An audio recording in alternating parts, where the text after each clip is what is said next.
Hey everyone, I'm back again. We're doing some more retakes of my older videos, very old videos. In fact, I'm going pretty much all the way back to within my first 10 for one of these. And I think it's a good idea for me to redo these because they were videos I was pretty proud of in terms of the actual information I gave, but poor quality camera, poor quality me in terms of giving the information.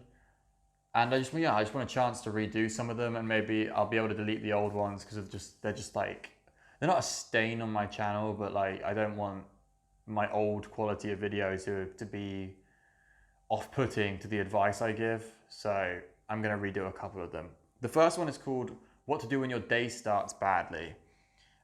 Something I throughout lockdown and since I moved to this city, I got a lot of insight into how to structure my own time, become more regimented, and I'm not being micromanaged for my work. I'm basically working whatever hours I want as long as I get the work done. So I've had much more appreciation for like motivating myself to actually do the bloody work beyond just getting shouted at for not finishing stuff.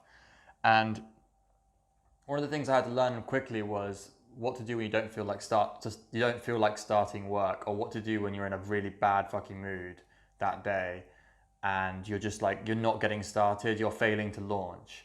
So what I found is very much linked to other parts of my self-improvement, including when I used to do Victor Pride's 30 Days of Discipline, which was one of the first things I ever did in self-improvement, the first challenge.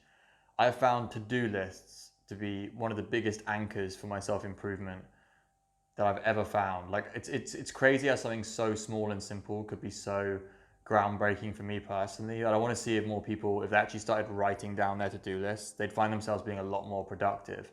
So when you're having a bad day, the first thing you need to do obviously is recognize you're having a bad start to your day. Like you're going to be, if you don't fix it, you're going to be unproductive and have a shit day for the rest of it.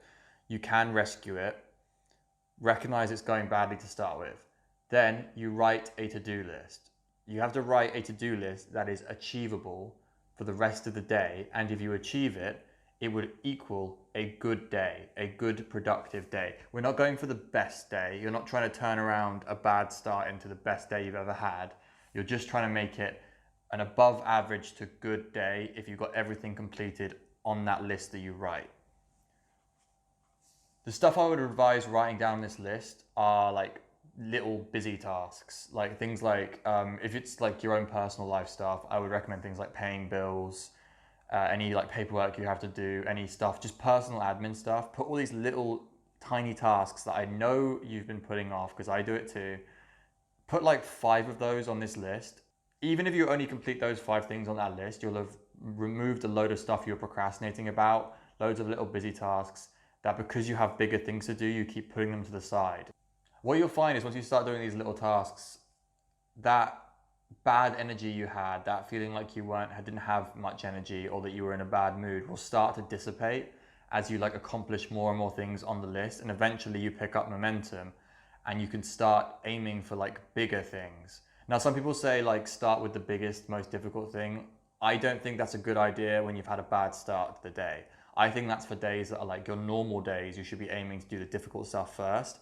But if you've had a really bad start to the day, pick the small things, get momentum, get your energy and emotions better by completing these little tasks, and then spiral into, you should have at least one big task on that list. I'd say pick at least one, and then you can always, if you finished it and you've got a few hours left to do things, you can always add another big task as well, and like moving on to your big projects. Or you can have like an open-ended thing, like I promise to work on this big task. You don't have to put like I will finish this down on the list. So you can do smaller contributions to bigger tasks as part of the to-do list. But yeah, a load of little things that you can complete and a couple of bigger things that are more like contribution or just big tasks that you think you can get done in that day. And if you anchor yourself to this to-do list, you will pick up the momentum, you will pick up the productivity and energy to get yourself through that day. And you will have had a much better day than if you just moped around and procrastinated and didn't take action towards fixing your bad mood. That's my advice for that. It's worked out for me tons of times. I always write like emergency to-do lists to snap myself out of my slumps and make myself actually fucking do something in the daytime. All right, that's all for that video. I'll see you guys tomorrow. Peace out.